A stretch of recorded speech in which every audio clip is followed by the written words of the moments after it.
안녕하십니까. 집중 인터뷰 이 사람 김한별입니다. 코로나19 사태로 인해서 그 어느 때보다 기초의학에 대한 관심이 높아지고 있습니다. 감염병의 전파 경로나 발생 원인에 대한 연구를 위해서도 기초의학은 중요한데요. 이렇게 중요한 기초의학임에도 우리나라에서는 전공자를 찾기가 힘듭니다.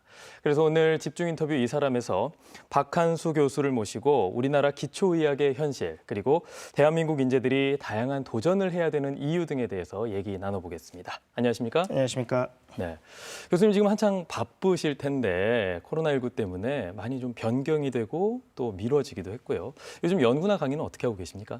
예, 코로나19 사태로 인해서 사실 저희도 굉장히 당황하고 있고요. 모든 교수진들하고 학생들도 영상을 통한 그런 강의라는 초유의 그런 상황입니다. 어쨌든 현 상황에서는 열심히 대처를 할 수밖에 없다고 생각하고요. 네. 연구실도 사실 위생이나 기타 감염이 일어나지 않도록 상당히 애를 쓰고 있습니다만 빨리 모든 것이 원위치가 되기를 기대하고 있습니다. 네. 그런데 역설적이게도 이 코로나19 때문에 전 국민이 방역, 바이러스, 또 진단 키트처럼 이 기초의학에 대한 관심은 오히려 높아진 것 같거든요. 이 현상에 대해서는 어떻게 생각하십니까? 아시다시피 코로나19 사태가 너무 국민 생활에 위협적이다 보니까 네. 아무래도 실제적인 도움을 주는 그런 진단 키트라든지 아니면 돌연변이로 인한 새로운 코로나 바이러스 등 여러 가지 그런 내용들이 기초의학이나 이런 생명과학하고 매우 밀접하게 연관이 되어 있습니다. 그러나 저희 의과학이나 아니면 생명과학 등은 굉장히 저변이 넓은 그런 사이언스를 지향하고 있고요. 이번에 요 코로나 바이러스에 대한 그런 대처 방안에 대한 그런 관심은 어떻게 보면 굉장히 일부분이라고 할 수 있습니다. 네. 박한수 교수께서 장내 미생물 중에 특별한 미생물을 발견하셨더라고요. 네. 저희가 암에 도움이 될 수 있는 그런 마이크로바이옴, 장내 미생물을 통한 면역항암제 임상 시험을 곧 착수하게 되었습니다. 저희가 임상 시험을 미국에서 올해 이제 시작을 하게 되었고요.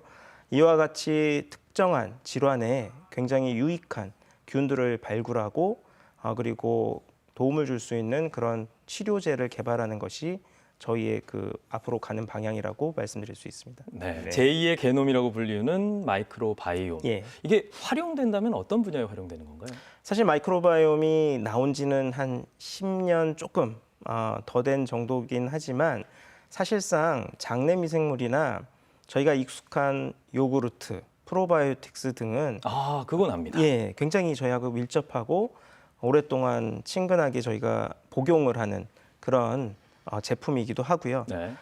그러나 이게 2008년에 유전체 의학이 굉장히 발달하고 시퀀싱 기법이 발달함에 따라서 저희가 같이 공생하고 있는 장내 미생물을 저희가 확인하고 연구, 규명할 수 있게 되었습니다. 네. 그로 인해서 이제 마이크로바이옴이라는 새로운 학문이 시작되게 되었고요.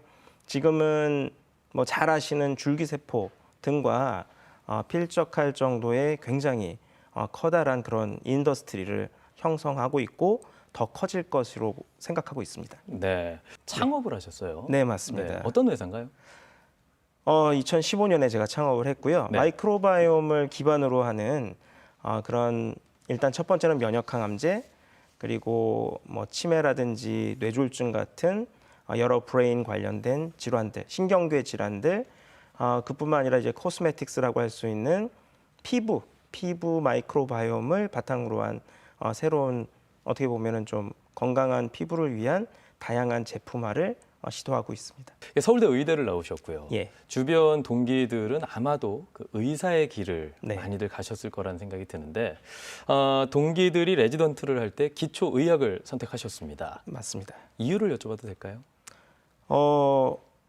일단은 창업을 하고 싶었고요. 네. 예. 바이오텍을 하고 싶은 게 제 어렸을 때부터 꿈이어서 일단은 그 당시에 전문 일을 한 다음에 그 다음에도 할 수 있지 않느냐라는 의견도 있었지만 조금 더 어렸을 때 깊은 사이언스를 공부하고 싶었다는 게 그 당시에 제 생각이었고요. 그래서 뭐가 선후가 될 수 있을지는 정말 고민이 많았지만 먼저 사이언스를 하고 그다음에 다른 그런 의학적인 거를 더 공부를 해보자라고 마음을 먹었습니다. 네. 근데 이제 선택하는 데 있어서 네. 이게 쉽지 않은 선택이기도 하고요. 예, 맞습니다. 흔치 않은 선택이기도 네네네. 하고요. 두렵거나 걱정이 있으셨을 것도 같은데. 주변 친구들이 다 말렸고요. 네. 본인은 거기보다는 외과가 더 어울린다. 수술하는 게 넌 더 낫지 않겠냐라는 지적도 많은 친한 친구들이 했었는데 네. 일단은 저의 그 목표는 플랜 B를 통한 그 비전을 갖다가 할 수 있는 계획을 계속 좀 고민을 했었고 두 번째는 일정 기간 동안 조금은 중장기적으로 버텨보자라는 그 마음이 있었기 때문에 일단 박사까지는 뭐 별 큰 무리 없이 제가 마칠 수 있었고요. 그러나 그 상황에서도 너무 사이언스가 그 광범위하기 때문에 네. 어느 분야를 해야 될지에 대한 고민이 그 이후로도 계속 남아 있었습니다. 네. 네. 대한민국 바이오 벤처 상징 1호 서정선 한국바이오협회 회장이 네. 박한수 교수의 이제 대학 은사시고 네, 또 맞습니다. 두 분은 연배로 봤을 때는 22살 네, 차이가 맞습니다. 나기도 하고 그럼에도 불구하고 학문적 동지로 박한수 교수를 꼽으시더라고요. 특히 서정선 회장의 아시아 게놈 프로젝트를 함께 하셨죠? 네, 맞습니다. 아시아 게놈 프로젝트는 저희 그 한국인을 최초로 분석을 했고 굉장히 크게 이제 저희가 확장하면서 유전체 분석에 있어서는 어떻게 보면 세계적인 인정을 받은 그런 지속적인 프로젝트였고요. 얼마 전에도 그 표지가 될 정도로 서정선 교수님께서는 지속적으로 계속 이 프로젝트를 진행하고 계십니다. 네. 그때 제가 대학원생 그리고 이제 포스닥이라고 하는 박사 후 과정을 통해서 참여를 할 수 있었고요. 굉장히 저한테는 큰 경험이었다고 할 수 있습니다. 네. 이게 그러면은 그 한국인의 뿌리를 찾기 위한 네. 그런 프로젝트라고도 알고 있는데 네. 1년 6개월 동안 몽골에 계셨어요? 뭐 1년 6개월 스트레이트로 가 있던 건 아니었고요. 아, 네네. 예, 갔다가 다시 왔다가 이런 반복이 있었고 또 저 혼자 간 건 또 아니었습니다. 많은 동료들이 또 갔었고 몽골 측에서도 고립 부족을 탐사하고 싶은 그런 몽골의 의사들도 다수 그 참여를 했었습니다. 네. 어떻게 보면 굉장히 낯선 그런 연구였는데 대략 한 30명 정도가 몽골에 가서 다양한 이제 검체도 얻고 여러 가지 임상적인 데이터도 얻는 과정이 또 하나의 그런 팀을 만들어서 새로운 굉장히 드문 프로젝트를 같이 했다는 점에서도 의미가 컸다고 할 수 있겠습니다. 네. 그 프로젝트가 굉장히 성과가 컸다라고 알고 있습니다. 네. 어떤 성과들이 나온 거죠? 여러 가지 아시아 고립 부족이라 함은 저희가 봤을 때 뭐 한 10명, 20명의 그런 가족이 아니라 저희가 페디그리라고 하는 그 가계도를 그리면 700명이 다 연결이 될 정도로 어마어마한 그런 가계도였고요. 네. 그를 통해서 저희 인간의 다양한 그런 특징들, 임상적인 특징들을 아우르는 그런 데이터를 분석하고 유전자를 찾을 수 있고 그걸 바탕으로 해서 향후에 어떤 질환에 대한 진단이나 치료에 대한 것까지 확장하려는 그런 시도였습니다. 네. 그러면은 지금보다 훨씬 더 한국인에게 맞는 약이라든지 어떤 프로젝트와 관련된 성과들을 저희가 기대할 수 있는 거죠? 그 당시는 이제 한국인에 특화되기보다는 아시아인. 전체를 아우르는 그런 프로젝트 개념이었고요. 네. 마치 제가 이제 그 당시 이름을 진디스칸이라고 했는데 네. 그게 이제 징기스칸에 비슷한 그 발음이 돼서 그런 프로젝트 네이밍을 또 했었고요. 그와 같이 저희가 한번 아시안에 대한 그 뿌리가 아니라 유전체를 바탕으로 한 다양한 그런 질환과 저희의 그 앞으로의 치료에 대한 그런 데이터베이스를 확보해 보자가 주 목표였었습니다. 네. 그렇다면 저희가 그 프로젝트의 결과물로 네네. 뭐 의약품이라든지 실질적인 혜택을 받을 수 있는 건 언제쯤입니까? 그것은 어떻게 보면 저희의 베이스라고 할 수 있습니다. 저희가 일반인을 대상으로 한 그런 연구였기 때문에 질환자보다는 전체적인 베이스가 되었었다고 생각을 하고요. 그것은 지금은 보다 환자의 특이적인 연구로 넘어가 있는데 그런 연구들이 앞으로도 점점 확대돼야 된다고 생각을 하고 있고요. 네. 지금도 국가적으로는 국내뿐만 아니라 아시아 전체를 아우르는 그런 빅 프로젝트도 고민을 할 때라고 생각을 합니다. 네, 굉장히 다양하고 화려한 경력을 좀 갖고 계십니다. 서울대 의대를 나오셨고 또 하버드 의대 유전체 연구기관 잭슨 랩 포닥 과정. 정말 그 화려한 경력 덕분에 많은 곳에서의 러브콜도 있으셨을 것 같은데 광주 그리고 이곳에서 연구를 진행하고 계신단 말이죠. 네. 특별한 이유가 있을까요? 그 여러 가지 그런 운과 그 때가 맞았다고 생각을 하고요. 네.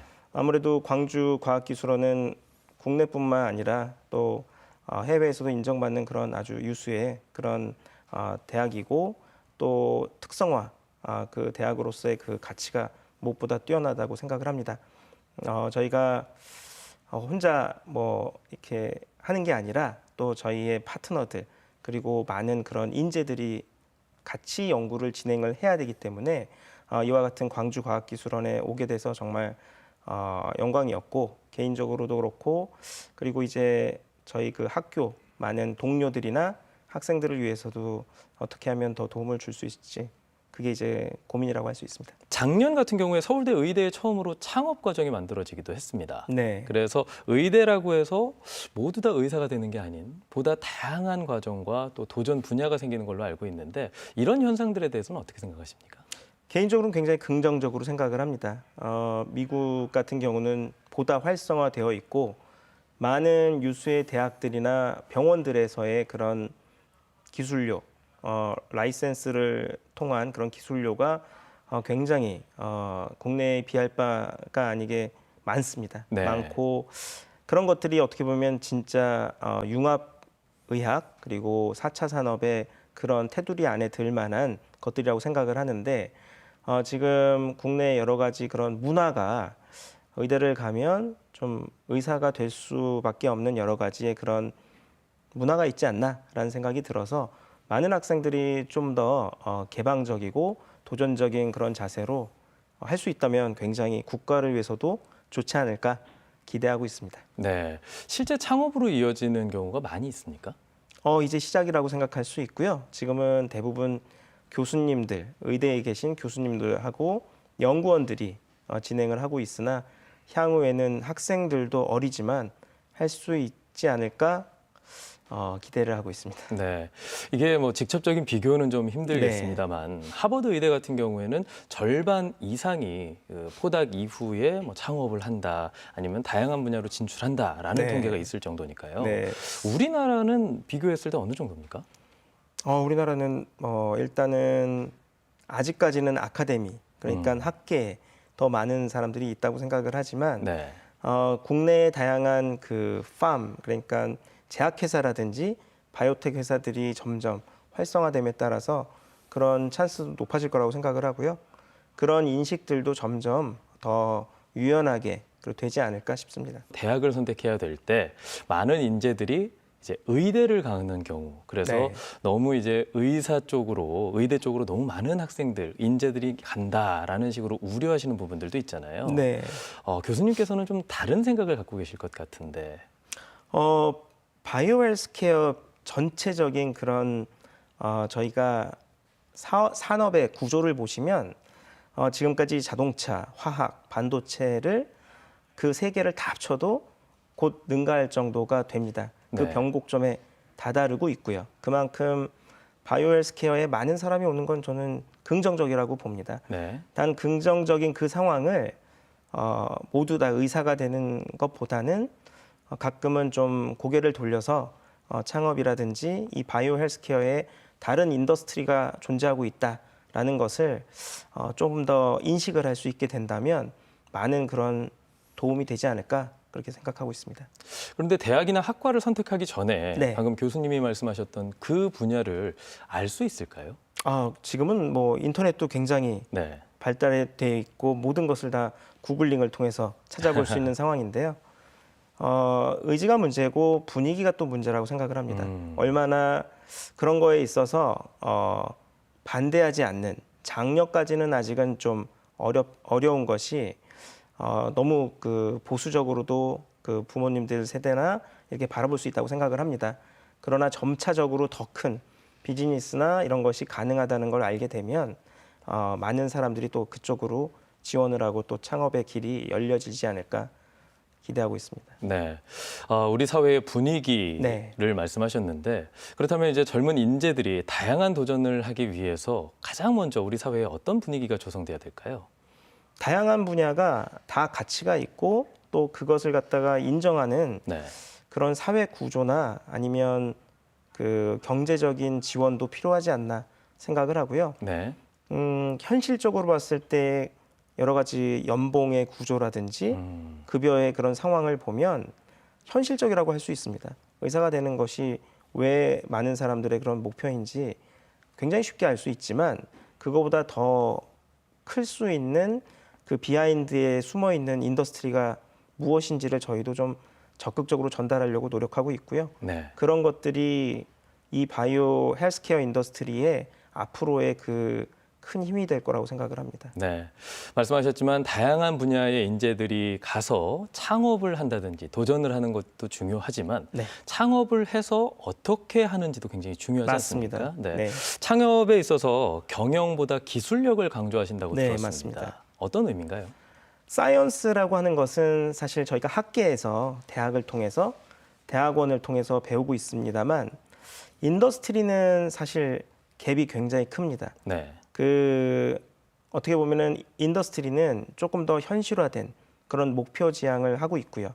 사이언스 그러니까 학계에서의 그 연구들은 굉장히 다양하고 깊이가 또 깊습니다. 그래서 그거에 대한 어떻게 보면은 간극이 아니라 정확한 이해가 필요할 거라고 생각을 하고요. 첫 번째는 아이템이 뭐냐가 중요합니다. 그러니까 지금 글로벌하게 파마나 바이오텍들이 추구하는 아이템은 1등부터 30등까지 그냥 나열할 수 있습니다. 그게 왜 중요하냐?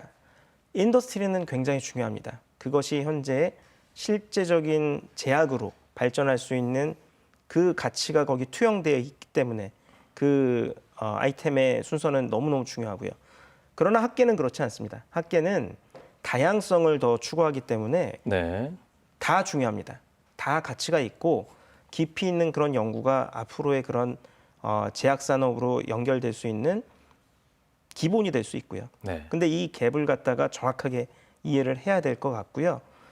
저희가 대학원생들이라든지 제약의 향후 융합을 통한 어떤 제약 산업의 발전을 기대를 한다면 이와 같은 그 기술력과 아이템에 대한 정확한 이해가 필요할 거라고 생각합니다. 네.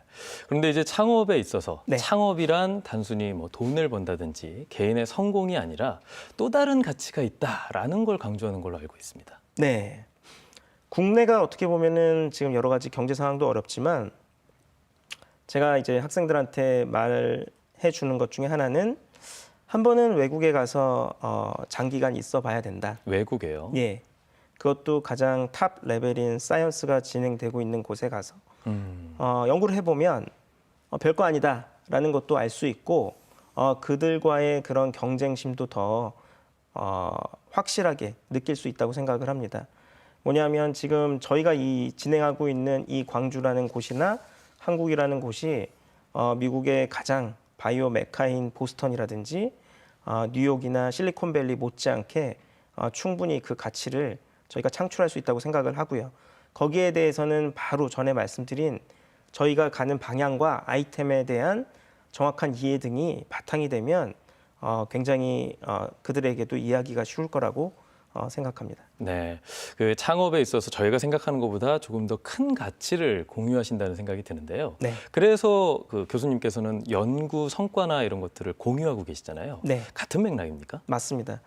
그걸 통해서 어떻게 보면은 저희가 앞으로의 제약 산업까지 이행될 수 있도록 그것을 다양한 파트너들하고 같이 공동 개발과 공동 연구를 바탕으로 진행하려고 하고 있고요. 네. 아카데미뿐만 아니라 인더스트리가 다 힘을 합쳐야지 사실은 저희 입장에서는 글로벌한 많은 파마의 많은 제약회사들의 그런 어떻게 보면 그 금전적으로나 네. 인적으로의 그런 부족함을 메꿀 수 있다고 생각을 합니다. 앞으로의 계획을 마지막으로 좀 여쭤보도록 하겠습니다. 네, 일단 첫 번째는 지금 하고 있는 여러 가지 그 바이오 이 비즈니스에 대한 완성을 통해서 암 환자뿐만 아니라 다양한 환자들한테 도움을 줄 수 있는 네. 그런 실제적인 프로덕트를 빠른 시간 내로 출시하는 것이 목표고요. 그 다음에는 지금 있는 여러 가지 그런 저희 파트너들 그리고 학생들하고 같이 그 다음 가치를 갖다 같이 공유할 수 있는 그런 인프라를 만들어 보는 것이 저의 꿈입니다. 두 번째는 지금 하고 있는 이 여러 가지 연구 개발뿐만 아니라 후속으로 진행되는 것들이 지금 이제 물 수면 위로 올라오고 있기 때문에 거기에 대한 또 다른 저희가 연구 개발 임상 시험에 대한 고민을 하고 있습니다. 앞으로도 계속해서 네. 뭔가 실질적이고 이로울 수 있는 것들에 대한 결과물 저희가 응원하도록 하겠습니다. 네. 고맙습니다. 네, 감사합니다. 네, 창업이라는 것이 단순히 금전적인 이익이 아니라 인류를 이롭게 하고 또 실질적인 가치를 만들어내는 것이다라는 교수님의 말씀이 가슴에 와닿습니다. 이런 도전들이 있기 때문에 우리 인류가 조금씩 앞으로 나아가는 거겠죠. 지금 이 순간에도 도전을 멈추지 않는 아름다운 도전을 응원하면서 집중 인터뷰 이 사람 오늘 순서 마치겠습니다. 여러분 고맙습니다.